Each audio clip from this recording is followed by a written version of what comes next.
Welcome to Sense of Style. I'm Stuart. 8 fall fragrances for mature men. And I do think when it comes to this particular topic, again, I am perfectly suited to talk about it. I don't know if you've noticed, a mature man. I also have a fragrance YouTube channel. I know fragrances really well.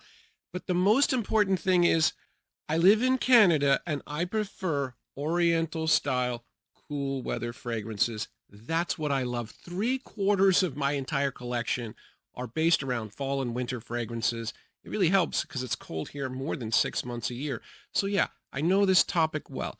Now, when it comes to the style of fragrances I'm talking about, there are a couple of fragrances that are actually old school because there are some people that prefer fragrances from, 70s, 80s, 90s kind of thing.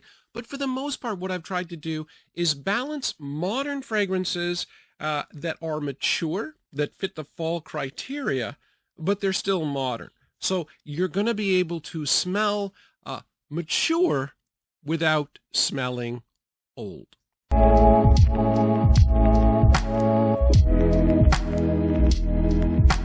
Fragrance number 1, this is Givenchy Gentleman Eau de Parfum. And this fragrance is one that balances modernity and maturity. So there's definitely a mature element to it, even though it's from 2017. This has powdery iris in it, which is a more sophisticated note. So that is definitely there. But at the same time, it is a modern fragrance after all, so there's a lot of vanilla in this as well. There is a third component that's kind of interesting. It's a warm, spicy component that's a little bit different. So it has got black pepper and cinnamon, which is kind of traditional warm spicy, but it's also got tolu balsam and cloves. So a little bit balsamic, a little bit bitter, a little bit sour to the warm spiciness, so a little odd. Now, there's pros and cons to that. The pros are, it is going to be a little bit different. It's going to be a little bit interesting, a little bit outside the box.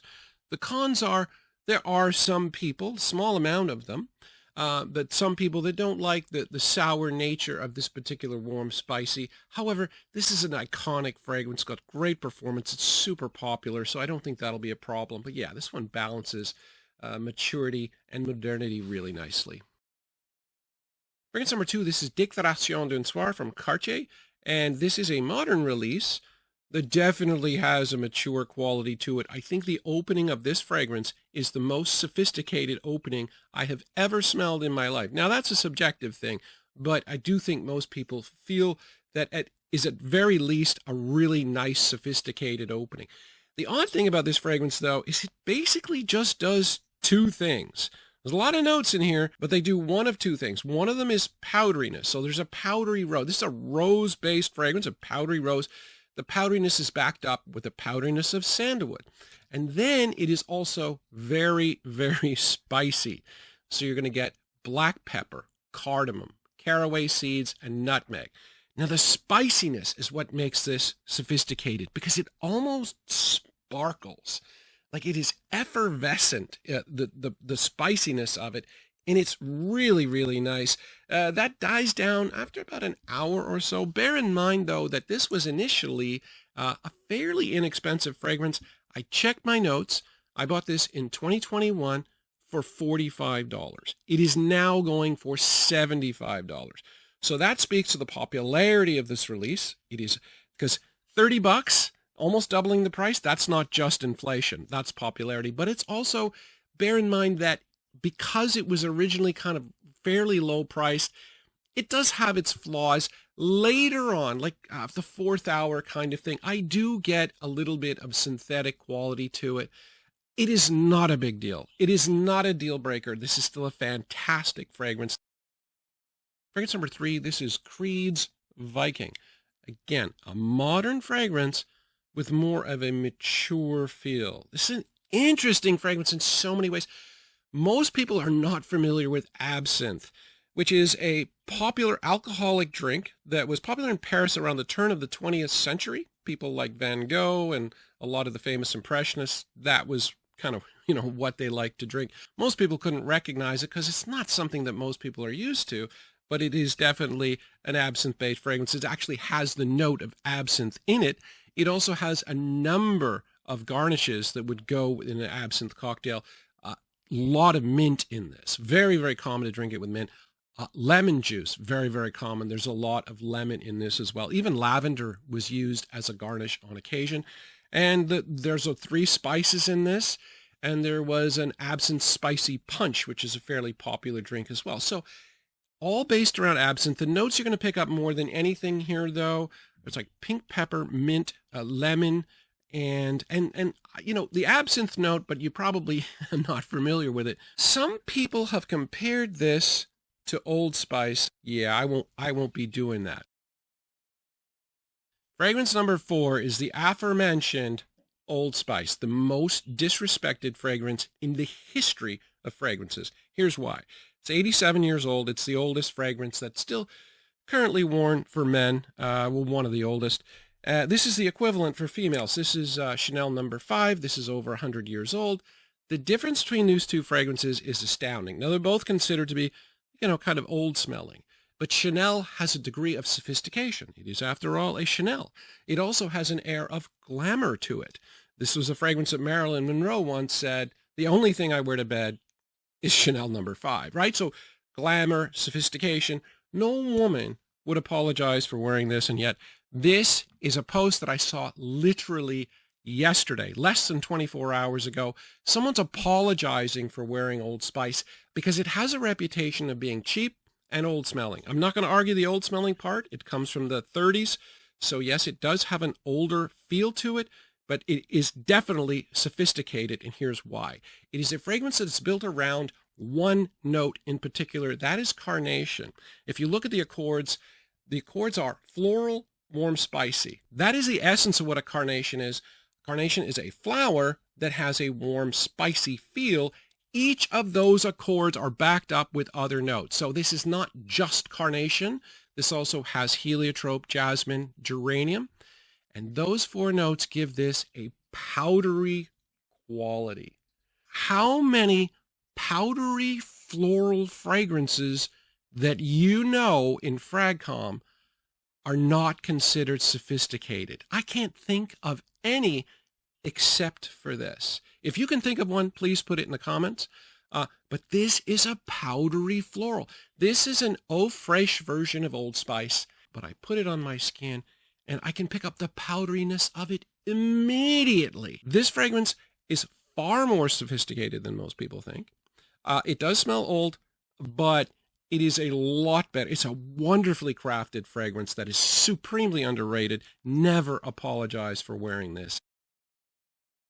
Fragrance number 5 is a pretty simple one. This is Dior Farenheit Parfum, or Le Parfum.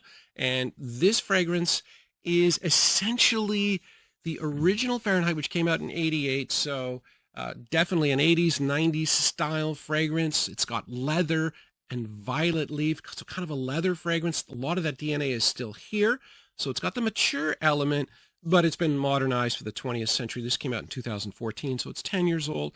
And they added gourmandy elements to this. They added vanilla, they added licorice and rum. So I'm not going to call it a gourmand because you can't eat leather, and there's a ton of leather in this. But there are definitely gourmandy / modern elements to this fragrance, including Dior quality and phenomenal performance because it's a parfum. Fragrance number 6, this is Beau de Jour by Tom Ford, and this is a modern release, like 5 or 6 years old, but this smells like the 1980s. This is a classic barbershop, much in the same way that Drakkar Noir is. Drakkar Noir is a little bit, well, it's much less quality than this, but it's also a little bit more ambery. This one is more of a greener aromatic version of a barbershop. Generally with a barbershop, my interpretation is the lavender note is really important because that's what the lavender soap that you wore in a barbershop smelled like. And then the oak moss is really important because the oak moss smelled like the powder, the talc that they put on you. So thus it smells like a barbershop. This has both in abundance.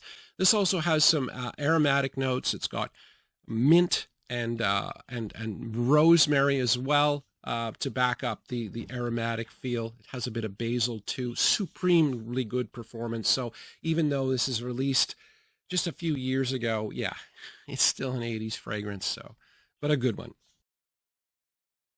Fragrance number 7, this is English Leather. This is a very traditional Fragrance came out in 1949, smells an awful lot like what a 50s man would smell like.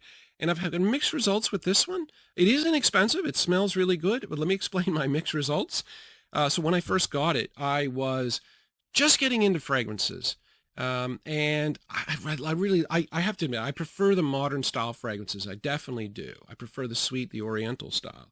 And so when I tried this, which is very masculine, very traditional, I was like, oh my God, it's disgusting. Like, it's really gross. Put this at the back of my fragrance collection, didn't try it. A couple years later, I picked it up one day randomly. I put it on. I'm like, damn, I really like this, especially the dry down, because I'd kind of gotten over the whole fascination with modern fragrances, and I started to appreciate this for what it is, which is a very masculine fragrance. The interesting thing about this one, though, is it's not just leather. It's called English leather, but there are a lot of other facets here. There are 3 citrus notes. You got orange, you got lemon, you got bergamot, so there's very citrusy off the top. But this gets interesting when the citrus notes die down, because it has some lavender, so it's got some aromatic notes. It's got a lot of woods, but when the leather kicks in the dry down, that's when I like this the most. Very masculine, quite inexpensive, got a degree of synthetic nature to it because it is so inexpensive, but I still really like this. But for me, it's kind of situational. Fragrance number 8, this is Rasasi La Yuqawam, and this is often seen as a clone of Tuscan leather, but I'm not sure that I would call it a clone in any way, shape, or form. It is slightly different, but the main things about it is most clones are, for 100 milliliters, you're going to pay about $40, and even that would be kind of on the high end. So most clones are quite cheap, and they're kind of synthetic too. You can notice it. This is not cheap at all. The price for this is very mid-range. So even at the discounters, you're going to pay $50 for only 75 milliliters. That's pricey. Then you factor in the performance of this, which is astronomical. I put the spray of this on this hand last evening. It's been, I don't know, 18 hours. I can still smell it. This is supremely strong. Now, the bottom line, though, is it does smell like Tuscan leather. It's very similar. It's got leather and suede, so very dark leather, but especially in the beginning, it sparkles. You're going to get a lot of like olibanum and saffron, so freshness, and you throw in the raspberry note there.